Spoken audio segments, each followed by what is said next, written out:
Assalamualaikum class 9. How are you? Fine. Okay class, in a previous lesson yesterday Wednesday we discussed the identification of rational and irrational numbers. What are rational numbers and what are irrational numbers? Okay. So today we will learn the properties of real numbers. First of all, let me recall what are real numbers. The union of rational numbers q and irrational numbers q dash. Union of rational and irrational number are known as real numbers. इसका क्या मतलब हुआ कि इसमें real numbers भी include होंगे और इसमें इररेशनल नंबर्स भी होंगे. रियल नंबर्स सबसे बड़ा सेट होता है और उसके अंदर फिर आगे फर्दर क्लासिफिकेशन होती जाती है. ओके, फॉर एग्जांपल सबसे पहले हमारे पास आता है set of natural numbers. Set of natural numbers which contain numbers, counting numbers from 1 to infinity but they are all positive. फिर उसके बाद आता है होल नंबर्स. होल नंबर्स में क्या आ जाता है कि उसमें जीरो भी इंक्लूड हो जाता है. अगर नेचुरल नंबर्स में हम जीरो इंक्लूड करते हैं तो वो क्या बन जाते हैं, होल नंबर्स. होल नंबर्स के बाद आता है आपके पास सेट ऑफ इंटीजर्स. जीरो के साथ अगर हम पॉजिटिव और नेगेटिव नंबर्स दोनों को इंक्लूड कर दें, नेचुरल नंबर्स में सिर्फ 1 to ऑनवर्ड पॉजिटिव नंबर्स होते हैं. होल में जीरो भी इंक्लूड होता है, पॉजिटिव नंबर्स भी, नेगेटिव नंबर्स भी. अब जेड इंटीजर्स का सेट कैसा सेट होता है जिसमें zero less than number greater than zero numbers and all numbers less than zero, they are all set of integers. Set of integers के बाद हमारे पास सेट आता है रैशनल नंबर्स क्यू. ठीक है, क्यू मतलब rational numbers, all numbers which can be written in the form of fraction in the form of p over q. And then comes real number which occupy all types of numbers. ठीक है, सबसे बड़ा set क्या होता है, set of real numbers. अब देखिए real number के अंदर ये सारे नंबर्स आते हैं. रियल नंबर्स के अंदर रैशनल भी आते हैं, इंटीजर्स भी, होल नंबर्स भी एंड नेचुरल नंबर्स भी. रैशनल्स में क्या आते हैं, रैशनल नंबर्स के अंदर इंटीजर्स भी आते हैं, होल नंबर्स भी और नेचुरल नंबर्स भी. इंटीजर्स में क्या होता है, इंटीजर्स में whole numbers and natural numbers. Whole numbers के अंदर सारे natural number. So you can write it as R is the superset of q. Q is the superset of z. Z is the superset of w and w is the superset of n. Or you can write it as n is the subset of w, is the subset of set of integers, is the set of rational numbers, is the subset of real numbers. Okay, so real number contains all the numbers, all type of numbers which are existing in this universe. Okay, real numbers कैसे numbers होते हैं जिनके अंदर सब जितने भी numbers इसमें exist करते हैं सब के सब आ जाते हैं. Okay, now today our topic is to learn some properties of real numbers. Today we will learn some properties of real numbers. Properties of real numbers. Okay, properties of real numbers से पहले let me define two notations जो हम बार बार इसमें use करेंगे. This notation means belongs to. इसका क्या मतलब है, belongs to. के फॉर एग्जाम्पल जैसे आप सेट्स में लिखते होते थे A B belongs to the set of A B C D up to so on, है ना. A B belong to set of alphabets. तो बिलोंग्स टू का मतलब ये है कि ये उसका मेंबर है, जिसकी हम बात कर रहे हैं जिस सेट की, उसका ये मेंबर है. और नेक्स्ट इज दिस, आप इसको कहते हैं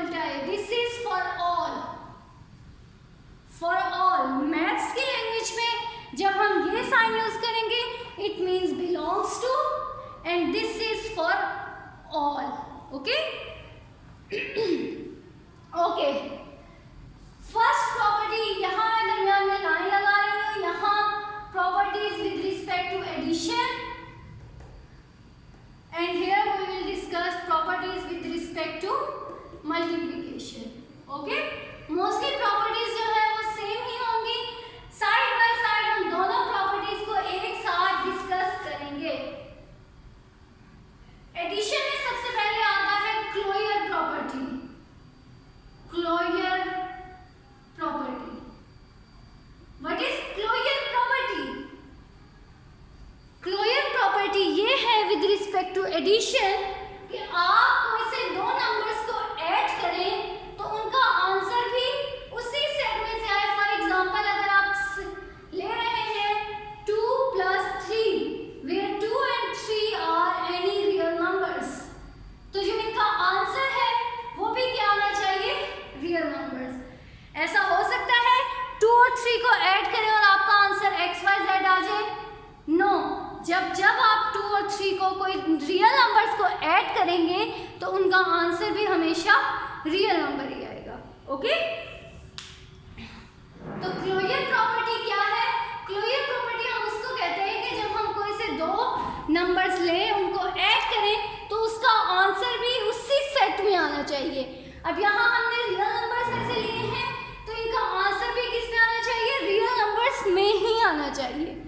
okay, similarly same is the case with multiplication. Multiplication में भी यही होता है क्लोजर प्रॉपर्टी के लिए. अगर मैं 2 × 3 कर रही हूँ तो is it possible to multiply 3 is x? कोई वेरिएबल आ जाए? नो. नंबर्स को जब आप मल्टीप्लाई करेंगे तो उसका आंसर हमेशा कोई ना कोई नंबर ही आएगा. ओके, नंबर्स को जब आप ऐड करेंगे तो भी कोई नंबर ही आएगा और मल्टीप्लाई करेंगे तब भी आपके पास कोई नंबर ही आएगा. ओके, नाउ क्लोजर प्रॉपर्टी को आप डिफाइन किस तरह से करेंगे?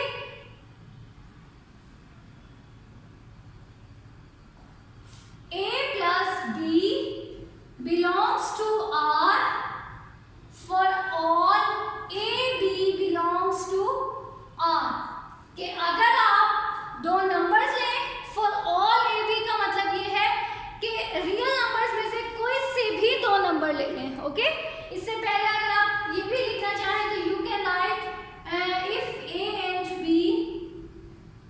A and B are any real numbers. ठीक है, पहले फर्स्ट लाइन में आपने ये बता दिया कि A और B रियल नंबर्स हैं, तो अब आपको ये अंडरस्टूड है कि A और B कोई नंबर्स हैं, काउंटिंग नंबर्स हैं.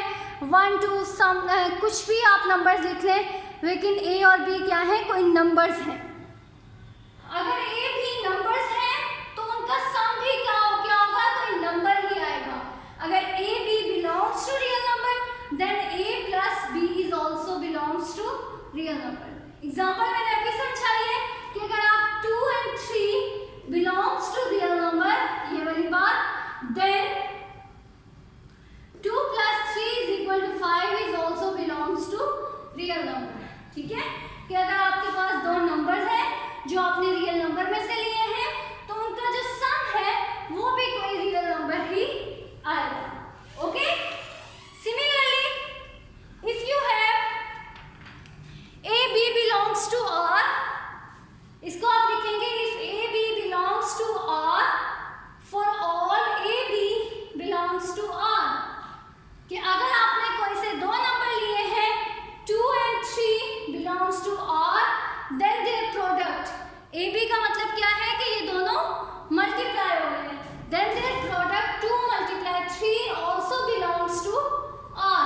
2 × 3 is 6 and 6 is also a real number. Is it clear? Closure property क्या है कि जो आप जिस सेट में से कोई नंबर्स ले रहे हैं, ऑपरेशन करने के बाद आंसर भी उसी सेट में से आए. ओके, A and B हमने जनरलाइज्ड नोटेशन के लिए यूज किया है कि if A and B belongs to real number then their sum will also be a real number. Similarly, if A and B are any two real numbers then their product is also a real number. These properties are very important for MCQs purpose, okay. Sometimes short questions भी आ जाता है board में कि define closure property with respect to addition, define closure property with respect to multiplication. तो आपने इस तरह से डिफाइन करना है और फिर आपने एक एग्जांपल दे देंगे, ओके। नेक्स्ट, क्लोजर प्रॉपर्टी के बाद हमारे पास सेकंड प्रॉपर्टी आती है कम्यूटेटिव प्रॉपर्टी, और ये तो आप सबने पढ़ी हुई है। कम्यूटेटिव प्रॉपर्टी क्या होती है?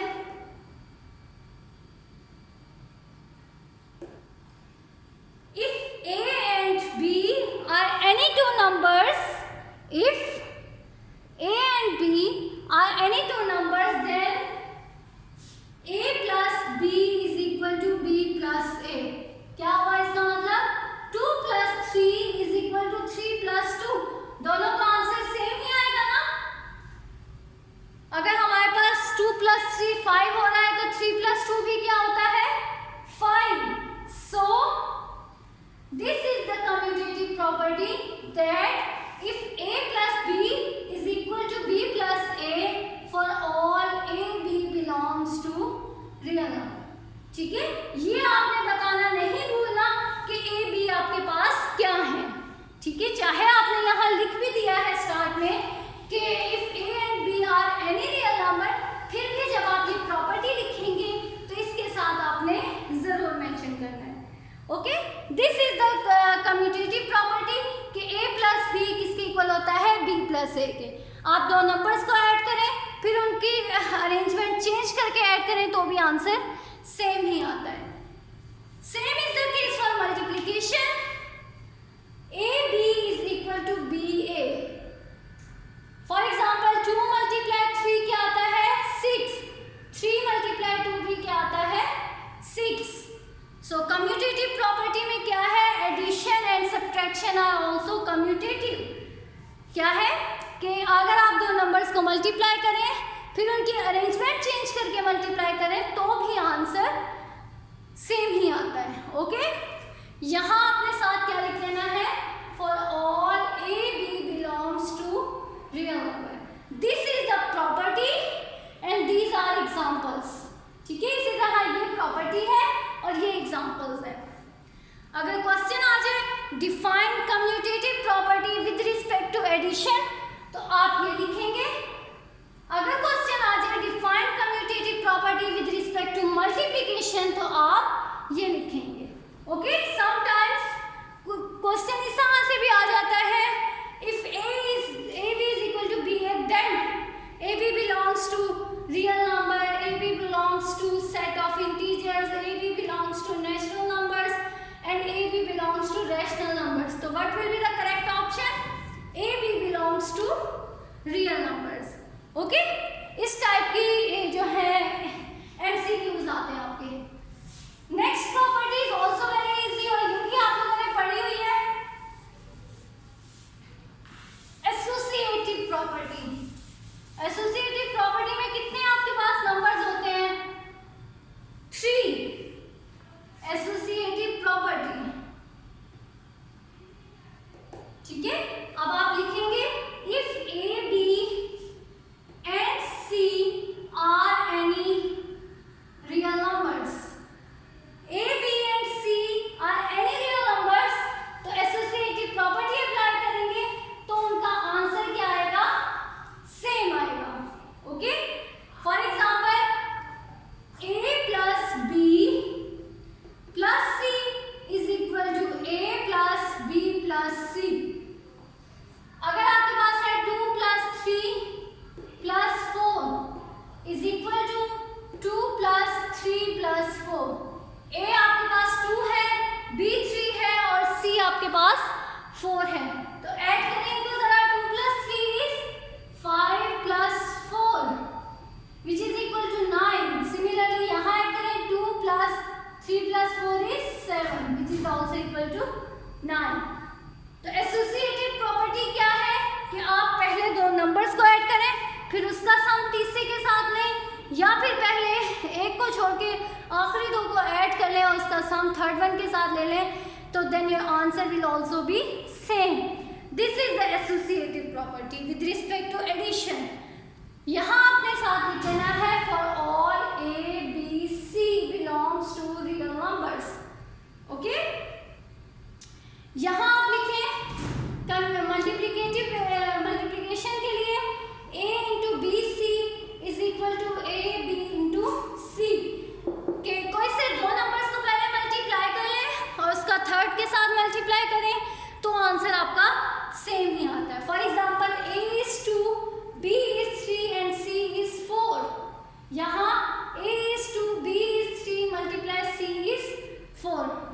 3 4 times 12 and 12 2 times 24। यहाँ 2 3 times 6 multiply 4 which is also 24। So this is the associative property कि आपके पास तीन सेट्स हो, उनको आप ऑल्टरनेट रख के ऐड करें या मल्टीप्लाई करें तो your answer will be same. Okay, ये प्रॉपर्टीज आप लोगों ने पढ़ी हुई है। Next is the identity. ये आइडेंटिटी भी हमने ये यूनिट नंबर 1 मैट्रिसेस में पढ़ी थी। क्या होता था आइडेंटिटी मैट्रिक्स? जिस नंबर को मल्टीप्लाई करके हमारे पास आंसर वही आ जाए। Additive identity and additive identity, here we have multiplicative identity. क्या होती है आइडेंटिटी? ऐसा नंबर जिसको आप ऐड करें तो आपका आंसर वही आ जाए। फॉर एग्जाम्पल आपके पास 2 है तो इसमें आप क्या ऐड करेंगे कि आंसर आपके पास 2 ही आ जाए। 2 में 1 ऐड करेंगे तो 3 आ जाएगा, 2 में 2 ऐड करेंगे तो 4 आ जाएगा। ऐसा कौन सा नंबर है जिसको आप 2 में ऐड करें तो your answer will be 2? That is the one and only 0। So 0 is the additive identity.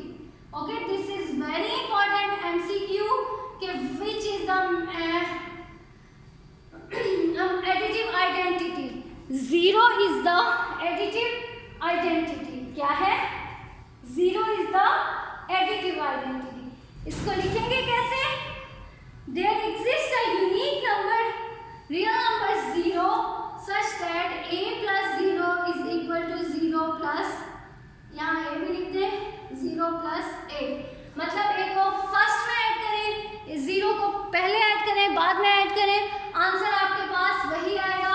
For all a belongs to real numbers। ठीक है, इसी तरह मल्टीप्लिकेटिव आइडेंटिटी क्या होगी फिर? अब आप सोचेंगे 2 को किससे मल्टीप्लाई करेंगे कि आंसर आपका 2 ही आ जाए? ऑब्वियसली 1 के साथ। तो 1 is the multiplicative identity. 1 is the multiplicative identity. ये भी मोस्टली एमसीक्यूज में आ जाता है कि which is the multiplicative identity.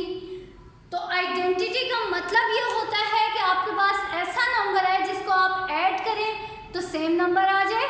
Multiplicative identity का मतलब ये है कि वो कौन सा नंबर है जिसको आप किसी से भी मल्टीप्लाई करें तो कोई इफेक्ट नहीं होता। इसको भी आप इसी तरह से डिफाइन करेंगे।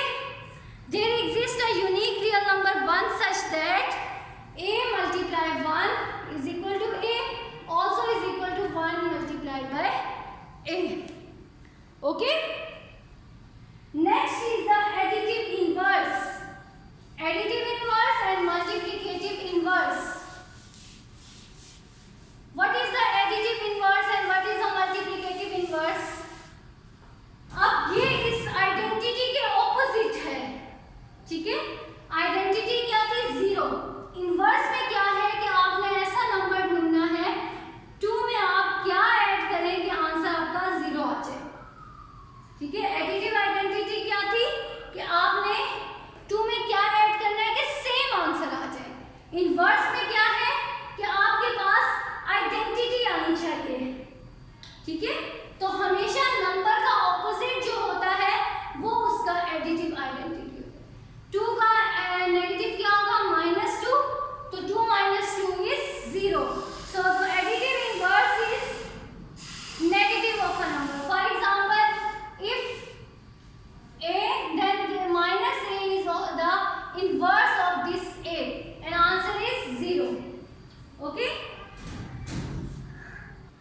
सो एडिटिव इनवर्स क्या होगा कि आपने नंबर का ऑपोजिट लेना है, ऐसा नंबर जिसको आप ऐड करें तो आपके पास आंसर 0 है। और you can write it as -a + a। Start में लिखें, बाद में लिखें नेगेटिव, आंसर आपका 0 ही आएगा for all a belongs to real number. Similarly multiplicative inverse is, आप अगर एडिटिव इनवर्स ये है कि आपका आंसर 0 आना चाहिए, तो व्हाट वाज मल्टीप्लिकेटिव आइडेंटिटी 1। तो आपने इस ऐसा नंबर लेना है जिससे आप इसको मल्टीप्लाई करें तो आपका आंसर 1 आए, ठीक है। फॉर एग्जांपल अगर 2 है तो इसको आप किससे मल्टीप्लाई करेंगे कि आपका आंसर 1 आए। ऑब्वियसली इसका आपने रेसिप्रोकल लेना है। Reciprocal means 1/2। 2 का रेसिप्रोकल लेंगे फिर ही ये कटिंग होके 1 आएगा ना। तो the reciprocal of the number is the multiplicative inverse. Inverse क्या होगा मल्टीप्लिकेटिव इनवर्स? हमेशा 1। So you can define a into a inverse is equal to 1 is equal to a inverse into a। या फिर इसको इस तरह भी लिख सकते हैं a इनवर्स को 1/a। Okay, for all a belongs to real number. So now students, your homework is to do, open your books, page number 39, properties with respect to addition. There are 5 properties. Then properties with respect to multiplication. Multiplicative inverse तक आपने सब properties को जैसे आपकी book में लिखी हुई हैं इसी तरह आपने उनको अपनी कॉपीज पे नोट डाउन करना है, लेकिन एग्जांपल्स आप खुद से भी लिख सकते हैं। ओके, मेथड यही होगा, जहाँ इफ लिखा है वहाँ इफ लिखना है, जहाँ देन है वहाँ देन लिखना है, जहाँ फॉर ऑल लिखना है वहाँ फॉर ऑल ही आप लिखेंगे। ओके, थैंक यू स्टूडेंट्स, अल्लाह हाफिज, टेक केयर, हैप्पी लर्निंग।